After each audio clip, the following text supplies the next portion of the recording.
تنحى يا حزن واهجر فؤادا توكل بجد بعزم. ان افریقہ کے پہاڑوں سے، ریگستانوں سے پوچھو، ان جنگلوں سے پوچھو،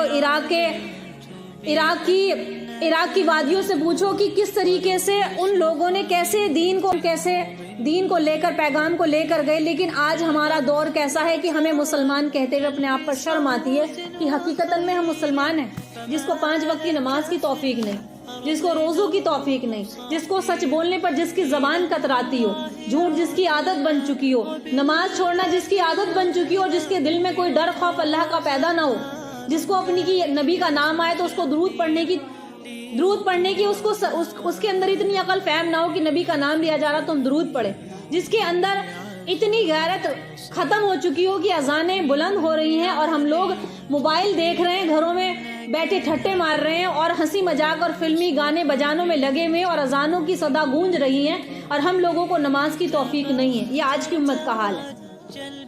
ہماری بیٹیاں، شاید تاریخ میں ایسا ہوا ہوگا کہ تقریباً 8 لاکھ سے زیادہ لڑکیاں، مسلمانوں کی بیٹیاں جو ان کی عزت کا گہوارہ ہیں، جو ان کی عزت ہے. بیٹیاں کیا ہوتی ہیں؟ عزت ہوتی ہیں، چاہے وہ کسی کی بھی بیٹی ہو، ہندو کی ہو، مسلمان کی ہو، سکھ کی ہو، عیسائی کی ہو. بیٹیاں کیا ہوتی ہیں؟ عزت ہوتی ہے، احترام ہوتی ہے. گھروں کی چار دیواری میں رہنا پہلے لوگ پسند کرتے تھے.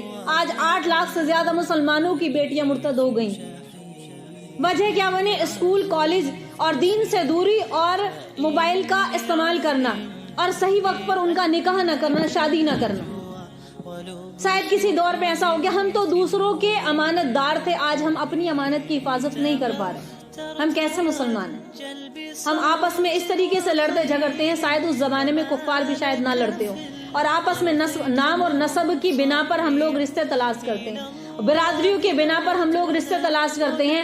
آپس میں لین دین ہے تو برادریوں کے مثل ہے کہ اس فلاں برادری میں اتنے لاکھ کی شادی ہوتی ہے. چاروں طرف سے ریتی رواج، دوسرے مذہب کے ریتی رواج سے آج مسلمانوں کے رگ رگ میں بھر چکے ہیں.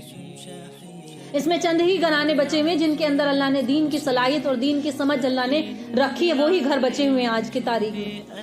دین کو پڑھنا، دین کو سیکھنا کیسا ہے آج کے ٹائم میں زحمت لگتا ہے مسلمان بیٹیوں کو. وجہ کیا ہے؟ ماں نے بچپن سے تربیت نہیں دی.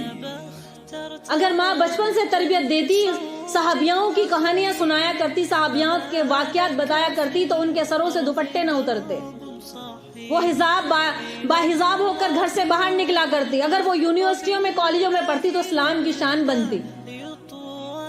دین اسلام نے کبھی بھی کسی بھی موقع پر کسی بچی کو، بیٹی کو منع نہیں کیا کہ تم رک جاؤ علم و دین کی تعلیم سے، کبھی منع نہیں کیا. لیکن بات جب خراب ہوتی ہے کہ جب ہم اپنے دین سے دور ہو جائیں، اپنے مذاہب کے طور طریقے ختم کر دیں. ایک تو ہے بلا دیں، ایک ہے ختم کر دیں، کہ بھول بھی گئے ہیں، ختم بھی کر دیا. آج دین کو پڑھنا ایسا لگتا ہے زحمت لگتی ہے. اگر یہ تو اللہ کا فضل ہے، بڑا احسان ہے کہ اللہ نے تم لوگوں کے پاس ہم جیسا ذریعہ بنا کر، ہم جیسے گناہگاروں کو، خطاواروں کو تمہارے سامنے پیش کیا کہ جاؤ ان کے سامنے دین پیش کرو. تو بہت ہی کم گھرانے جو آج بھی اپنے آپ کو پیش کر رہے ہیں، دین سیکھ رہے ہیں، کیونکہ یہی اصل ہے زندگی کا. تم کتنا ہی چاہے اپنے آپ کی دنیا رنگین کر لو، لیکن کہیں نہ کہیں دل میں آواز آئے گی نہیں، اللہ کی طرف جانا ہے، اسی کی طرف لوٹنا ہے. وہ حساب لے گا کہ بتاؤ تم دنیا میں کیا کیا کر کے آئے. کیا بتائیں گے پھر ہم کہ 60-70 سال کی زندگی کھانے پکانے میں گزار دی. ارے جانور بھی کھاتا ہے، وہ بھی اپنا پیٹ بھرتا ہے. جھوٹ بولنے پر اتر گئے ہیں. اگر جس گھر میں، جس دلوں میں حرام اترتا ہے، حرام کمائی آتی ہے، وہاں اللہ سمجھ میں نہیں آتا. نعوذ باللہ، چاہے اس بات سے ہم اللہ کی پناہ مانگتے ہیں کہیں فرشتے ان کے سامنے اگر آ جائیں تو تقریریں کرے، وہ سمجھائے تو ان کو سمجھ میں نہ آئے. حرام گوشت ایسا ہوتا ہے جس بدن کو سانچا جو بڑھتا ہے حرام گوشت سے، اس کو کچھ سمجھ میں نہیں آتا. اور مومن کیا ہے؟ پاک ہے. اللہ نے اس کے بیچ میں ایسی شان رکھی ہے، اس کے قلوب کو ایسا پاکیزہ بنایا ہے کہ حرام سے بچو. پھر ہم میں اور دوسرے لوگوں میں کیا فرق رہے گا؟ دوسرے مذہب کے لوگ بھی ہیں، سچ اور جھوٹ ان کے درمیان میں بھی، حرام اور حلال ان کے درمیان میں بھی ہے. لیکن اس وقت امت مسلمہ اور بزنس کاروبار کے لیے ایسی کھو گئی کہ وہ بھول گئی کہ وہ کس مقصد سے دنیا میں آئے. ہمارا مقصد کیا ہے؟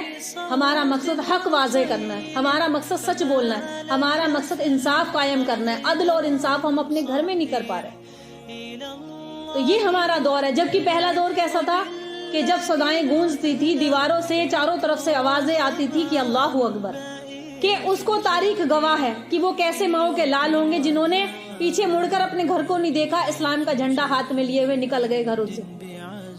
فاروق رحمت اللہ علیہ اپنے گھر میں کتنے سال بعد تھے؟ تقریباً 25-30 سال بعد اپنے گھر میں آئے تھے۔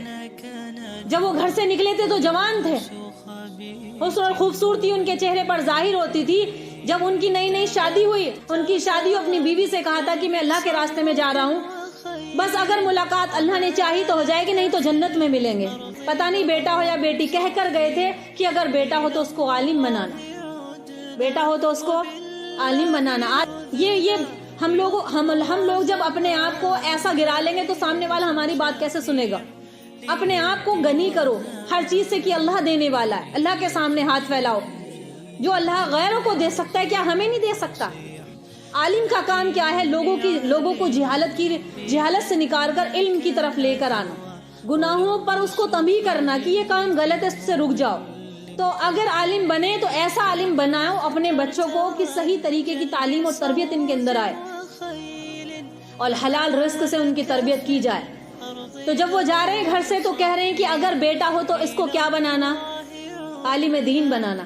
بالله نذنا ليطوى زمان بائس شحيح، ليطوى زمان